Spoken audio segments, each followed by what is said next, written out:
That afternoon in the yard started like any other until Daniel, my daughter's boyfriend, walked in. The way he looked at me, the way his words hung in the air, it wasn't something I could have prepared for. I didn't know it then, but those few minutes would linger in my thoughts for far longer than I'd ever admit. And the strangest part, it wasn't scandalous. It was something else entirely. Something I didn't even realize I'd been missing. Before I start, tell me, where are you watching from? I love knowing which cities are sharing this little piece of my life. The sun was still warm, even though the afternoon was winding down. I had been out in the yard all morning, pulling weeds and trimming back the hydrangeas that had gotten a little wild over the summer. It was one of those quiet days when the air feels still, almost heavy but not unpleasant. My hands were dirty, my hair pulled back in a loose knot, and I had dirt smudged along my cheek that I hadn't bothered to wipe away. My mind was wandering, thinking about dinner, about work, about nothing important. That's when I heard the gate creak open. I turned, expecting to see my daughter Hannah, coming back from her walk. Instead, it was Daniel, tall, broad-shouldered, with that relaxed confidence in his stride that young men seem to have without even trying. He wasn't smiling exactly, but there was something in his expression, something focused. "Sophia," he said, his voice low but carrying easily across the yard. "Can I talk to you?" I blinked at him, brushing my hands against my gardening gloves. "Sure," I said, trying to keep my tone light. "Is everything okay? Hannah's inside." He shook his head. "She's still at the store. I came early to see you." The way he said it carefully, like each word had been chosen, made my stomach flutter in a way I couldn't quite name. I told myself it was just surprise. Nothing more. He stepped closer, the crunch of gravel under his shoes sounding louder than it should have in the quiet yard. I could see the faint sheen of sweat on his forehead, the way his hair curled just a little at the ends from the heat. He stopped a few feet away, giving me space, but there was an energy in the air between us, the kind you notice without wanting to. He hesitated, looking down at his hands before meeting my eyes again. "I wanted to thank you for everything you've done for Hannah, for us. You've been kinder to me than I expected." I smiled, a little caught off guard by the sincerity in his voice. "Daniel, you don't have to thank me. You make her happy. That's what matters." His gaze didn't waver. "It matters to me more than you think." For a moment, neither of us spoke.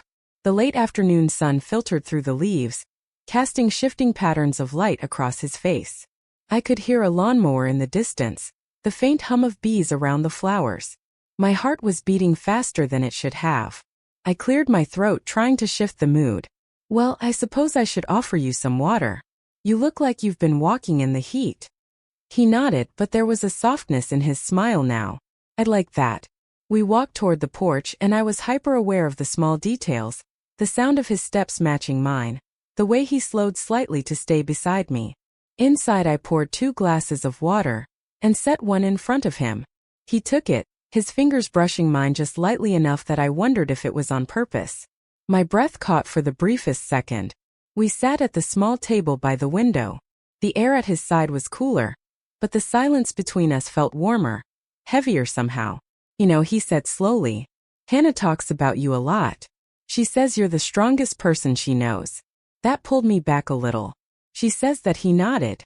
"She's right." I didn't know how to respond to that. I wasn't used to being looked at this way. Not by Daniel, not by anyone really. It wasn't romantic. It wasn't inappropriate, but it was personal. Deeply personal, like he was seeing parts of me I didn't show often. I'd glanced away, watching a bird land on the fence outside. "I just tried to do my best for her. That's all." "That's not all," he said, his tone firm but gentle. "You've done more than you realize. And I just wanted you to know I notice." The words sat between us, heavy in their simplicity. There was no hidden meaning, no suggestion, just truth. And somehow that truth felt rare. I found myself studying him. The steadiness in his eyes, the way he seemed older in that moment than his age. It struck me how rarely people say the things they really mean, and how strange it was to hear them from someone I hadn't expected. We talked for a while longer. Nothing urgent, nothing dramatic, just quiet conversation in the fading light. But when Hannah's car finally pulled into the driveway and Daniel stood to greet her, I realized my heart was still beating too quickly. He had come into the yard to say something simple, but somehow he had left me feeling different, not because of what he'd said exactly, but because of the way he had seen me when he said it. And I couldn't quite stop wondering why that mattered so much. The house felt warmer after Hannah got home, like the air took up more space once she stepped into it. I watched from the kitchen doorway while she hugged Daniel on the porch. The kind of quick everyday embrace that says, "We belong here. We're okay." Through the screen, I heard their low voices and a small laugh from her that loosened something in me. I busied myself with the faucet, rapping my knuckles gently on the stainless steel sink, pretending to check on the water filter, while I listened to nothing in particular and everything at once. They came in holding hands and I wiped my palms on a dish towel, suddenly aware of the dirt still traced at the edges of my nails from the garden. Hannah kissed my cheek and reached into the fridge for the raspberry iced tea I make every weekend out of habit. Daniel glanced at the hydrangeas through the window, the way he had while we sat earlier, and I felt that same quiet acknowledgement passed between us, that we had shared a conversation meant only for two, and we were both going to hold it carefully. Dinner was simple. Lemon chicken that had rested long enough to be tender, a bowl of potatoes roasted with thyme, a salad that was more about color than anything else. We ate outside at the table under the maple tree, the one with the thin crack running through the middle plank from last winter's freeze. Daniel told a story about getting lost on the Beltway and somehow still arriving early to his job interview, and Hannah interrupted him the way people in love do, finishing his sentences and teasing him for pretending he wasn't nervous. I laughed and let them be young. There is a special grace in standing a few steps back from your own child's new life and seeing it glow without needing to hold a match to it yourself. The evening slid toward gold. A breeze came off the street and shook a few leagues loose.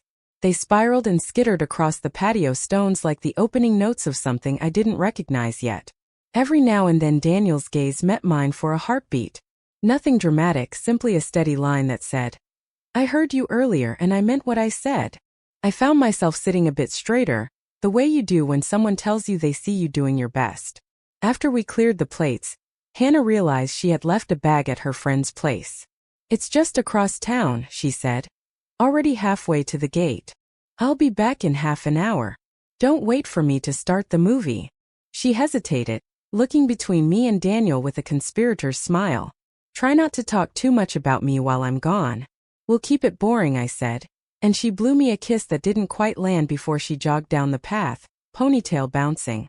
The yard grew quiet again, that gentle early night hush where the world seems to hold its breath.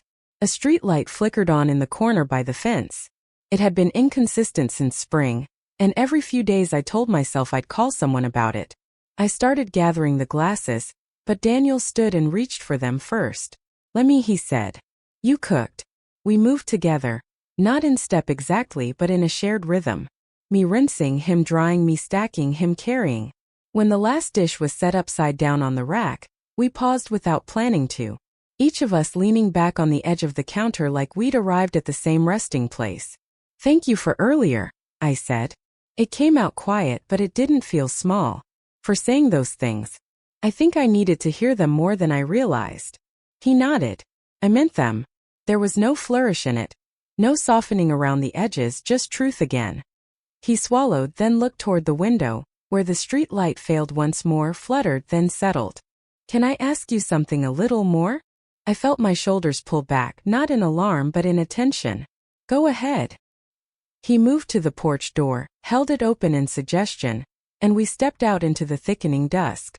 The garden smelled like warm earth and cut lemon from the plate we'd set out for the bees. I sat in the rocker that belonged to my mother before me. He leaned on the railing, arms folded loosely, eyes on the maple leaves that never seemed to stop moving even when the air was still.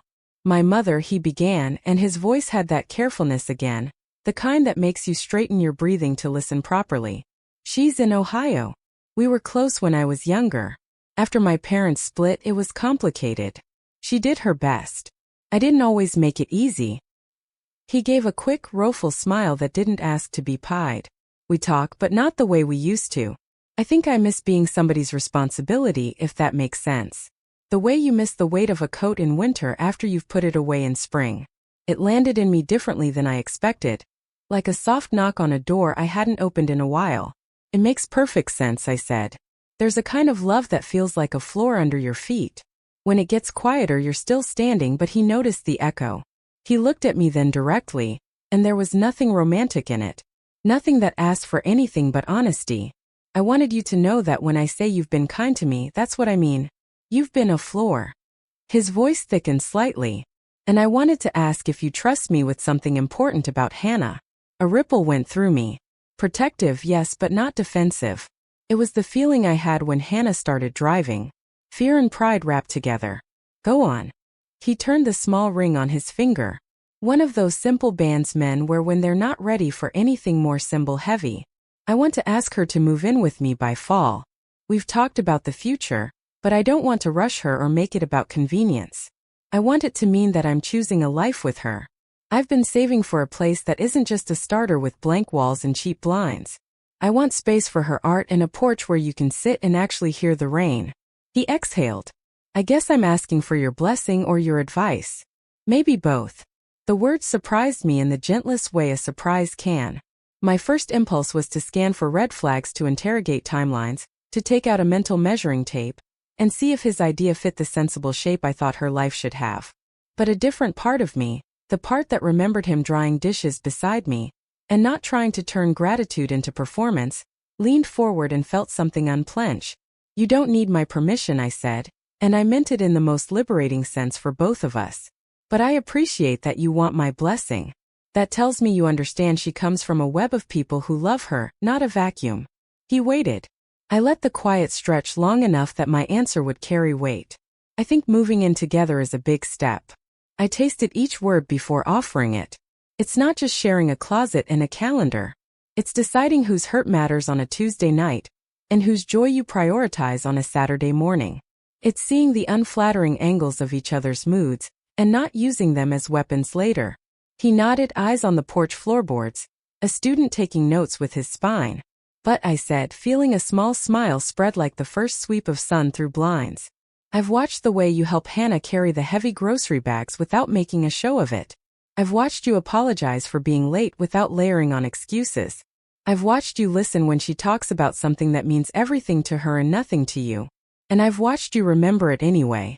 That's not common. And it matters the most when the paint chips in the heater makes noises at 3 a.m. He laughed softly. It already does, actually. As for advice, I went on, don't make it a grand gesture just for the sake of it. Make it a true one. Choose a moment when she's most herself. Maybe when she's painting in old jeans, or when she's telling you about a book that made her cry. Walk into that moment and say what you're saying to me now without decorations. That's how she'll feel the floor. Daniel's jaw moved the way it does when a man is absorbing approval he didn't dare expect. He drew in a long breath. And for a second I saw the boy he had been hovering just behind the man he was. Thank you, he said. I didn't want to make this about trying to win you over. I wanted to be worthy in the way that would make her proud to bring me home. You are worthy if you keep choosing the small right things. I said. Big foes are made out of tiny ones. The street light blinked again and steadied. Amo bumped its soft body against the glass and drifted away. Somewhere down the block, a dog barked twice and then gave up on the idea. He cleared his throat, hands returning to the railing as if to ground himself. There's one more thing I didn't say earlier. When I came into the yard this afternoon, I had this speech in my head. It was long and, I don't know, polished. I was going to tell you all the ways I plan and budget, and how I've mapped out the next 5 years like that would prove I deserved her. And then I saw you in the garden with dirt on your cheek, and it felt wrong to be polished about it. So I said the truth. Maybe I was really saying it to my mother too. In a way. I wanted to say it to the woman who taught the woman I love how to stand up straight. I looked down at my hands and found them steady. The urge to deflect with humor, to wave away the compliment as too dramatic, rose and then fell. I let the words land. I let myself be for once the person someone else saw instead of the smaller version I sometimes fold into when no one is watching. Then I should tell you a truth back, I said. When you thanked me, I heard something I haven't heard in a long time. I heard that the parts of me that are quiet and practical still have a light on them. Women my age can feel like our best stories are the ones we tell about other people.